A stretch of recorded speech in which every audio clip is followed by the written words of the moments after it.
Hello दोस्तों, welcome to my channel Srishti education house. आज के इस वीडियो में मैं आप लोगों को बीएसएससी सीजीएल 3 में जो बचा हुआ 35 दिनों का समय है उसका प्लानिंग बताने जा रहा हूं। तो बने रहिएगा मेरे साथ इस वीडियो में अंत तक। दोस्तों, मेरे रिसर्च के अनुकूल अभी तक मैंने जो रिसर्च किया है उसमें मैंने दो कैटेगरी में स्टूडेंट को डिवाइड किया।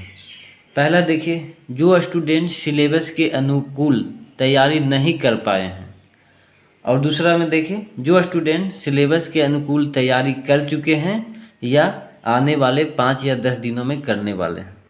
तो दोस्तों, सबसे पहला हम पहला नंबर को देखेंगे। जो स्टूडेंट सिलेबस के अनुकूल तैयारी नहीं कर पाए हैं उनके लिए जो 35 दिनों का जो समय बचा हुआ है उसको वो कैसे इस्तेमाल करें ताकि बीएसएससी सीजीएल 3 में पीटी का एग्ज़ाम क्वालिफाई कर पाएँ। दोस्तों, 35 दिनों का समय काफ़ी होता है, क्योंकि यहाँ पे जो भी स्टूडेंट हैं वो ऐसा नहीं है कि एक नए सिरे से तैयारी कर रहे हैं, फाउंडेशन बैच पढ़ रहे हैं। कुछ ना कुछ सभी लोगों को तैयारी बना हुआ ही होगा, तो वो उन लोगों के लिए ही है। लेकिन जो स्टूडेंट एक नए सिरे से तैयारी कर रहे हैं उनके लिए है कि वो सबसे पहले अपना जो फाउंडेशन बैच होता है उसको अच्छे ढंग से पढ़ लें, उसके बाद ही कोई एग्ज़ाम को आप लोग दें। नहीं तो अगर आप लोग एग्ज़ाम देने बैठ जाइएगा तो नंबर कम आएगा, तो आप लोगों को डिमोटिवेट हो जाइएगा। अब दोस्तों, रही बात कि ये जो आखिर का 35 दिन बचा हुआ है उसमें कौन सा बुक को पढ़ा जाए और कौन सा बुक को छोड़ा जाए। तो आइए मैं सबसे पहले जीके और जीएस के लिए बुक लिस्ट करने वाला हूं, तो आप लोग देखिए उस बुक को। तो दोस्तों, ये देखिए पहला बुक है बिहार सामान्य ज्ञान। ये लूसेंट पब्लिकेशन का है। तो आप जो भी पब्लिकेशन का पढ़े होंगे या कोई भी बुक है जो पढ़ने वाले हैं उसे आप यूज कर सकते हैं। देखिए, ये सामान्य जो ज्ञान है बिहार स्पेशल का वो बिल्कुल ज़रूरी है, क्योंकि इससे बहुत सारा प्रश्न पूछा जाता है। और ये ऐसा एग्ज़ाम है कि आपको इस एग्ज़ाम में एक एक प्रश्न बहुत इम्पोर्टेंट है। एक नंबर से आप लोग 9 लाख स्टूडेंट फार्म अप्लाई किया है, तो एक नंबर से आप लोग शायद 10,000 स्टूडेंट को छांट पाएंगे। तो एक एक नंबर बहुत इम्पोर्टेंट है, और करीबन 10 से 12 प्रश्न आपको बिहार स्पेशल से ही पूछने वाला है, और 10 प्रश्न करंट अफेयर्स से जीके में। तो आपका 10 तो हो गया बिहार स्पेशल, 10 हो गया करंट अफेयर्स, 20 नंबर ये आपका बोनस होगा। इस पर बहुत सारे स्टूडेंट ध्यान नहीं देते हैं, सिर्फ जीके को पढ़ लेते हैं, ये स्पेशल के फेर में नहीं रहते हैं। तो ये गलती आप लोगों को नहीं करना है, आप लोगों को एकदम स्ट्रेटजी के अनुकूल तैयारी करना है। तो पहला देखिए, पहला में आप लोगों को बिहार स्पेशल का सामान्य ज्ञान पढ़ना है। अब देखिए, ये सामान्य ज्ञान में क्या पढ़ना है वो हम आप लोगों को बताता हूँ। दोस्तों देखिए, ये सामान्य ज्ञान काफ़ी चैप्टर में डिवाइड है, तो आप लोगों को सारा नहीं पढ़ना है। पहला देखिए, यहाँ देखिए बिहार का संक्षिप्त परिचय है, इसे देख लेना है। उसके बाद फिर आपका बिहार का भूगोल देख लेना है, क्योंकि ज्योग्राफी से बहुत सारा प्रश्न पूछा जाता है। और बिहार का इतिहास देख लेना है, हिस्ट्री और ज्योग्राफी को देख लेना है, ये आप लोगों को नेसेसरी है। और दोस्तों, फालतू चीज़ों को नहीं देखना है। हिस्ट्री ज्योग्राफी इसी से बिहार स्पेशल में प्रश्न पूछा जाता है, और एक बिहार का संक्षिप्त परिचय, इसको तो आप लोगों को देखना ही है, क्योंकि ये संक्षिप्त परिचय है, इसे कहीं से भी प्रश्न पूछा जा सकता है। तो देखिए, बिहार का संक्षिप्त परिचय में आप लोगों को क्या पढ़ना है, ये देखिए बिहार के लगभग जो भी जानकारियां हैं वो पूरा लगभग दिया जाता है शॉर्टकट में, तो आप लोगों को इसे देखना ज़रूरी है।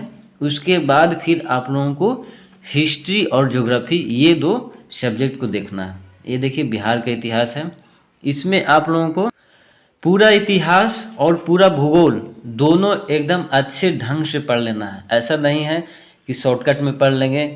बता रहा हूँ दोस्तों, इसमें एक एक प्रश्न इम्पोर्टेंट है, तो आप लोगों को एकदम अच्छे ढंग से पढ़ लेना है। अब हम लोग देखते हैं दोस्तों सेकंड बुक जो सामान्य ज्ञान का है, जिससे आप लोगों को 30 नंबर प्रश्न पूछने वाला है, वो लूसेंट का है। अब लूसेंट को कैसे पढ़ना है, तो लूसेंट में आप सभी लोग बहुत पढ़े होंगे, तो उसका हिस्ट्री, ज्योग्राफी और उसके बाद पॉलिटिकल साइंस जिसे संविधान बोला जाता है उसे पढ़ना है, इकोनॉमिक्स पढ़ना है। इन सारे चैप्टर को आप लोगों को पढ़ लेना है। और इन सब चैप्टर में दोस्तों हिस्ट्री को ज़्यादा इम्पोर्टेंस देना है और इसको एक अच्छे ढंग से पढ़ लेना है, क्योंकि हिस्ट्री से ज़्यादातर प्रश्न पूछा जाता है किसी भी एग्ज़ाम में। और स्पेशल बिहार का एग्ज़ाम होता है, बिहार सरकार लेती है, तो उसमें हिस्ट्री से काफ़ी ज़्यादा प्रश्न पूछा जाता है। तो आप लोग हिस्ट्री को एक अच्छे ढंग से पढ़ लीजिएगा। आप लोग को हिस्ट्री में 3 चैप्टर है, प्राचीन भारत, मध्यकालीन भारत और आधुनिक भारत। तो इन तीनों को अच्छे ढंग से पढ़ लीजिएगा। और अगर जिन स्टूडेंट को कम समय मिलता है तो वो आधुनिक भारत को अच्छे ढंग से पढ़ लेंगे। और बाकी इन दोनों पर थोड़ा कम भी समय दे सकते हैं, लेकिन अभी काफ़ी टाइम है। हिस्ट्री को तो अच्छे ढंग से आप लोग पढ़ ही लीजिएगा और बाकी सारे चैप्टर को भी आप लोग पढ़ लीजिएगा। अपनी क्षमता के अनुसार सारा चैप्टर को पढ़ लीजिएगा। मैं तो यही कहूँगा दोस्तों कि आप लोग सारा चैप्टर पढ़ लीजिएगा लूसेंट का, history, geography, political science, economics, इन चारों चैप्टर को अच्छे ढंग से पढ़ लीजिएगा। और हो सके तो विविध और कंप्यूटर को भी देख लीजिएगा, लेकिन आप लोग अपना क्षमता के अनुसार मैनेज कीजिएगा। अब हम लोग नेक्स्ट बुक को देखते हैं जो है करेंट अफेयर्स का। तो आइए हम लोग उसे देखते हैं। तो दोस्तों जीके में जो 50 प्रश्न पूछा जाता है उसके लिए हम लोगों ने देखा जो 10 प्रश्न आपको बिहार स्पेशल से पूछा जाता है उसके बारे में देखा, कौन सा बुक को पढ़ेंगे। उसके बाद जो 30 प्रश्न बाकी का जो बचा हुआ है वो जीके का पूछेगा, उसके बारे में देखा कि किस बुक से पढ़ें। अब हम लोग देखते हैं करेंट अफेयर्स के बारे में, जिसे 10 नंबर का 10 प्रश्न आपको पूछा जाएगा। देखिए 10 प्रश्न करेंट अफेयर से पूछा जाएगा, उसको किस बुक से पढ़ें। दोस्तों उसके लिए करेंट अफेयर्स जो एसपीडी का है वो काफ़ी कारगर साबित होगा, तो आप लोग इसे भी देखिएगा, क्योंकि 10 नंबर जो है बहुत इम्पोर्टेंट है, इसे इग्नोर मत कीजिएगा, इसे और बिहार स्पेशल का। तो दोस्तों इसकी अब तैयारी कैसे की जाएगी ये भी बात है। तो मैंने ऑलरेडी इस चैनल पर आप लोगों को 6 video SPD objective current affairs का डाल दिया हूं और बाकी का वीडियो आने वाला है, तो आप लोग उसे देख लीजिएगा। वो 800 प्रश्न का एक सीरीज है जो मैं बना रहा हूं और 6 पार्ट बना दिया हूं। उससे ज़्यादा आप लोगों को करेंट अफेयर्स नहीं पूछा जाएगा। अगर उतना पढ़ लेते हैं तो फिर आप लोग डेफिनेटली 10 प्रश्न अगर पूछा जाता है तो आप लोग 8 प्रश्न बना पाइएगा उसमें से। तो आप लोग उसे देख लीजिएगा और अगर ये बुक पढ़ पाइएगा तो अच्छी बात है, और अच्छे ढंग से पढ़ लीजिएगा, रिवीजन कर लीजिएगा। दोस्तों सेकंड पार्ट है, देखिए 25 साइंस और 25 मैथ ये पूछेगा। तो इसके लिए आप लोगों को क्या करना है, तो दोस्तों साइंस के लिए ज़्यादा फालतू ध्यान मत दीजिए। लूसेंट का जो साइंस में 3 चैप्टर है, फिजिक्स, केमिस्ट्री, बायो, उसी को आप लोग पढ़ लीजिएगा। उससे फालतू आप लोगों को साइंस नहीं पूछेगा।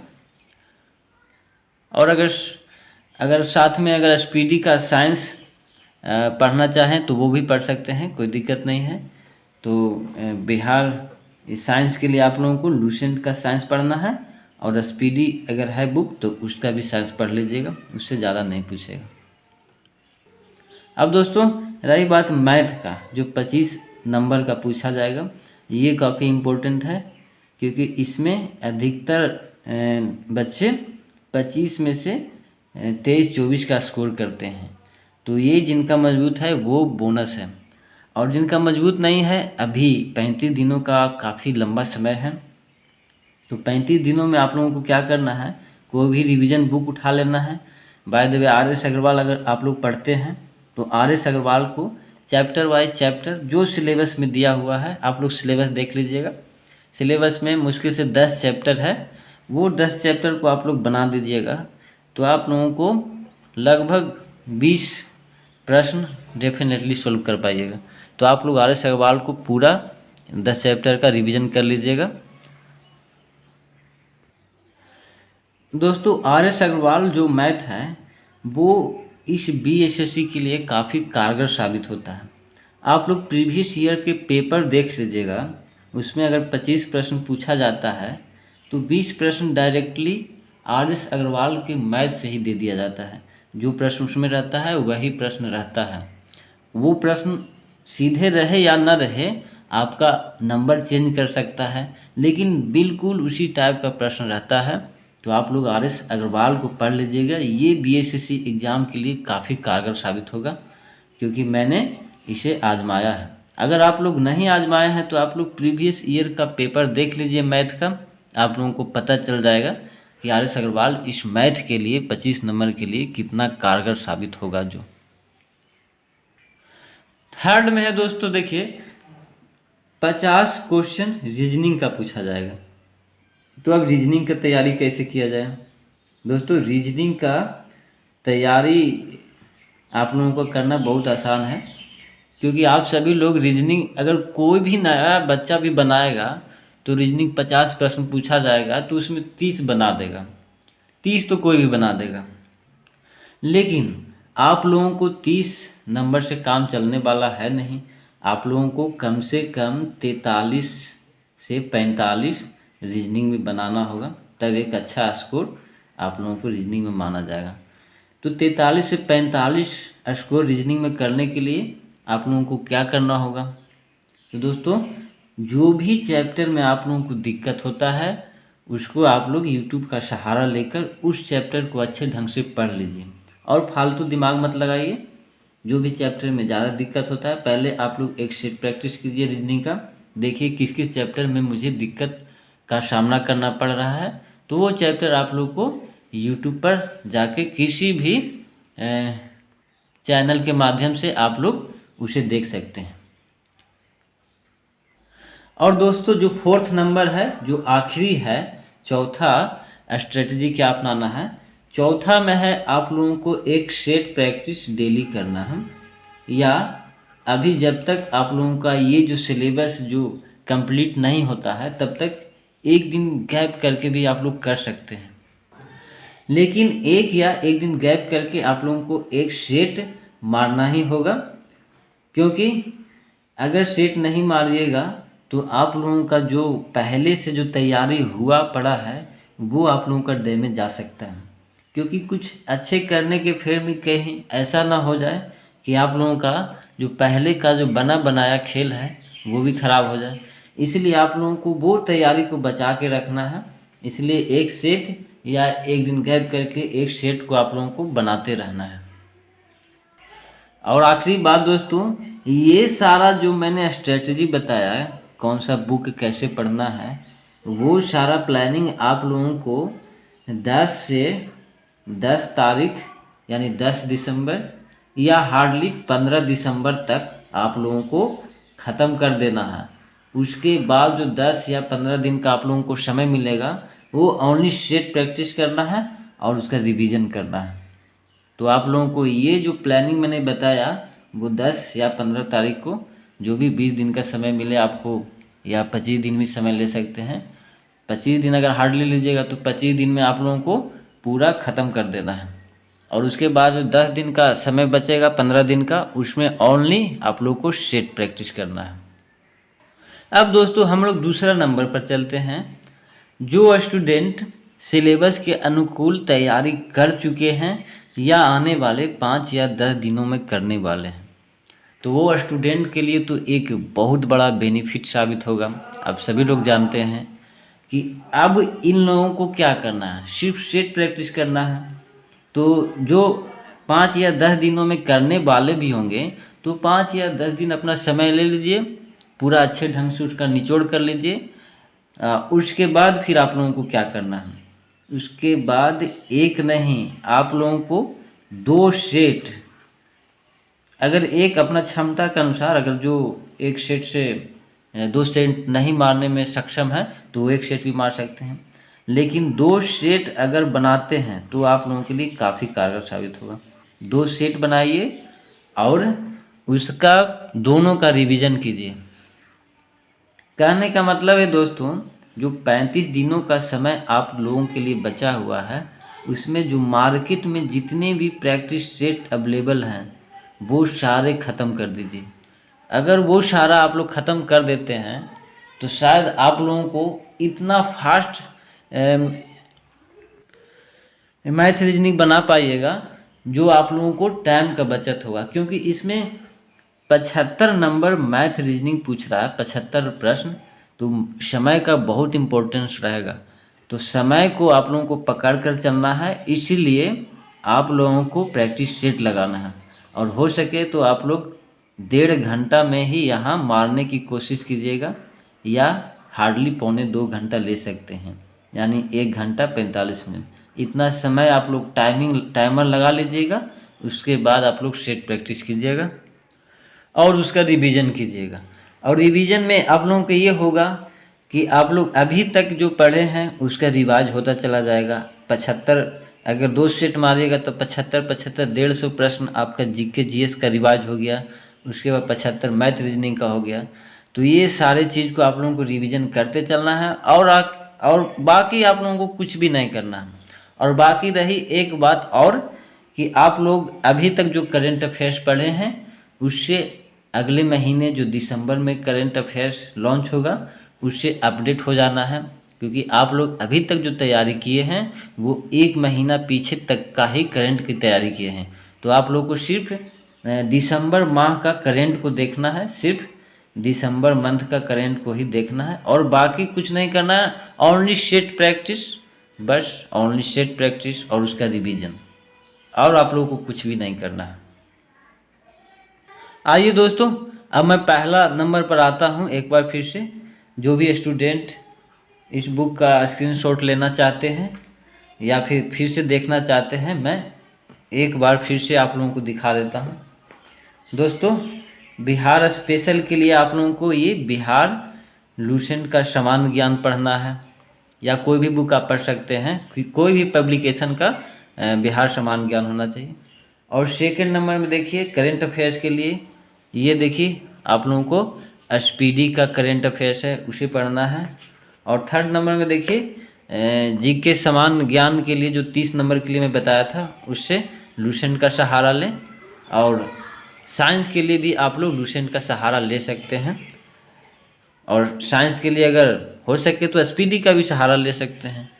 तो आप लोग को ये सारा बुक है, देखिए, जो आप लोगों के लिए शायद कारगर साबित हो, तो आप लोग इसे परचेज कर आप लोग पढ़िएगा, या ये सारा बुक तो सभी के पास अवेलेबल होता है, तो आप लोग इसको पढ़िएगा।